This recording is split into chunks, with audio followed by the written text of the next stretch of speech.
Coming up, we want to talk about the business of coffee, specifically the business of Si Coffee, and what the opportunities really look like.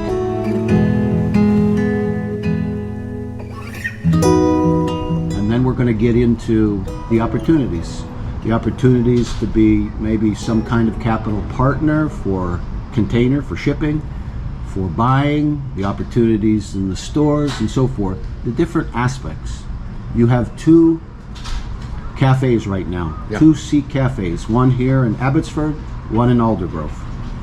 You import right now Si Coffee from your farm, single origin coffee. Yes. So, Osman. Yes, sir.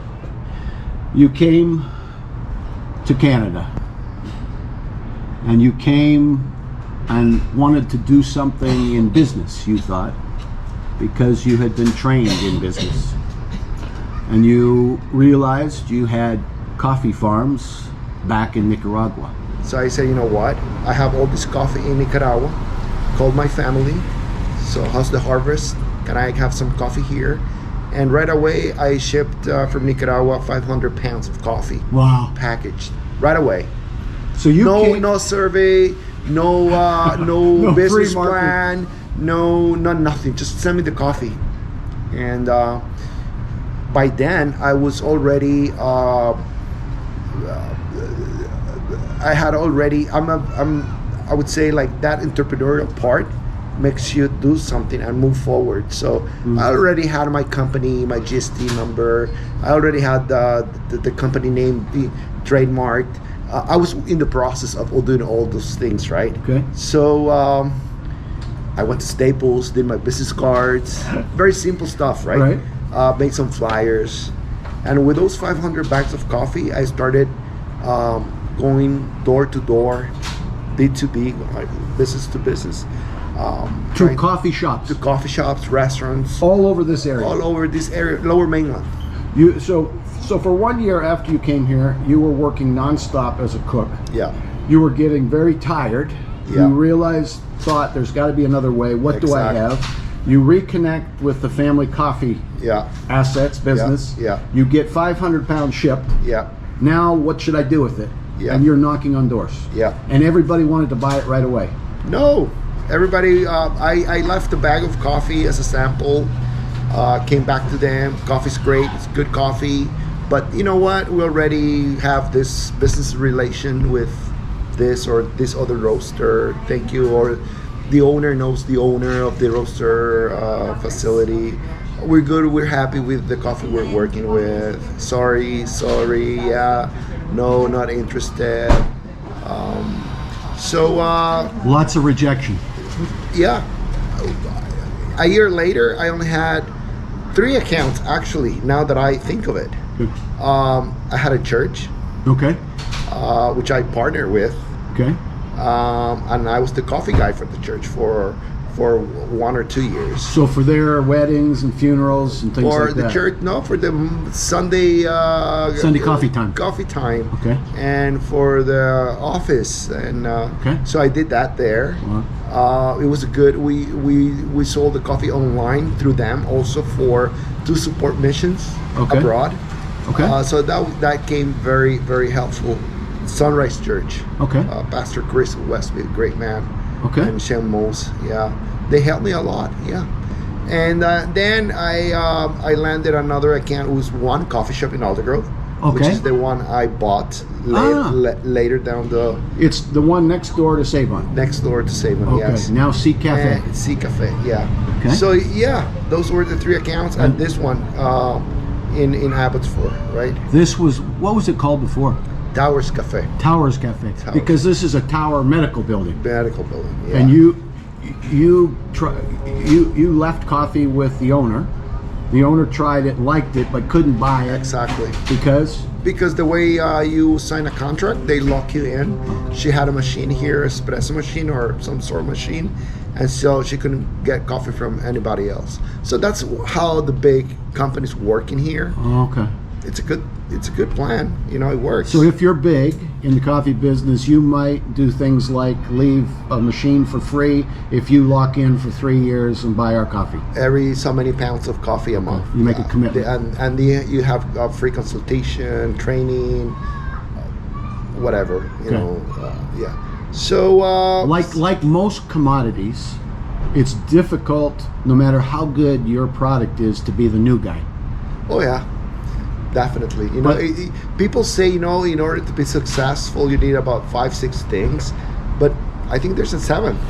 There's a mystery. If we both start the same with all the same conditions, there's a reason why you go further than the other guy. The other guy just stays behind. I don't know. You don't know. Some people call it luck. Others just grace. If you believe in God, you get to help so many people down there, farmers, very poor farmers. You know, again, there's so much coffee. So put it here through the stores.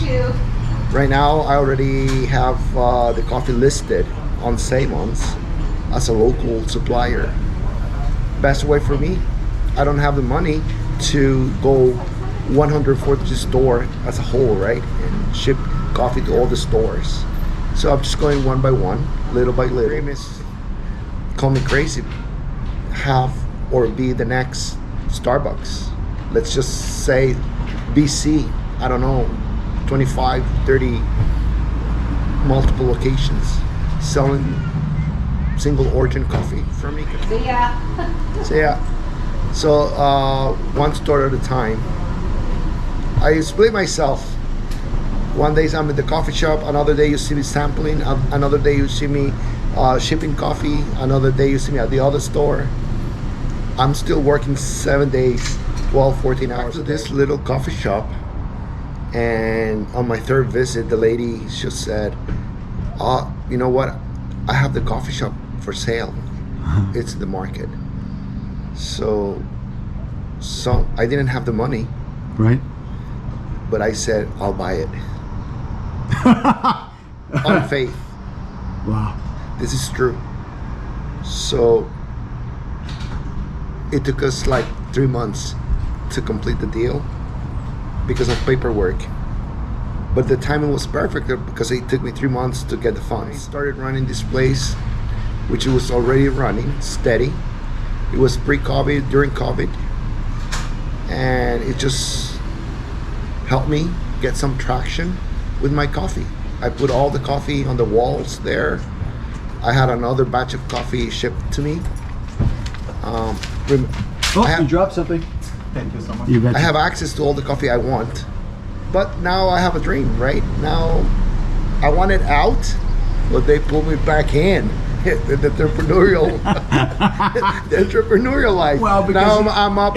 I'm all invested, and now I only see no way out but to move forward and keep paddling down the river and see what will happen. You mentioned it. It's 114 stores. I cannot do all of them. I don't have the resources, so I'm doing just one store at a time. But if I were to look for someone, and someone would be interested in joining this enterprise, as of now, I see a great blessed opportunity to expand in that direction in the wholesale area. Sexy Carl? Thank God. We start with what we have in our hands at any given time, and we make the very best of it every day wherever we are. Rather than choose the way of complaining, of self-pity, of groveling, we just say, what do I got in my hands right now that I could do something with? Making this video, the Si Cafe story, is about saying things in video that are and that yet will be. I would love to help all these Nicaraguan people, you know, poor people, very poor people, farmers too. We want to change lives. You have a social mission. Yeah, we want to change their lives. I want to bring them here support them with a good job. They will save money, and once they go back to Nicaragua, they will have at least the funds to start their own farming, buying their own little piece of land and grow their own coffee. Exactly. You're a good man, Osman. Thank you, sir. You're a good man. Alle gloria militar, cherubim So, are you gonna make the video for real? I'm making the video. 5 areas that we're going to talk about. Dr. Anna. Who from Nicaragua. Delicious. Look at that big $1 million smile.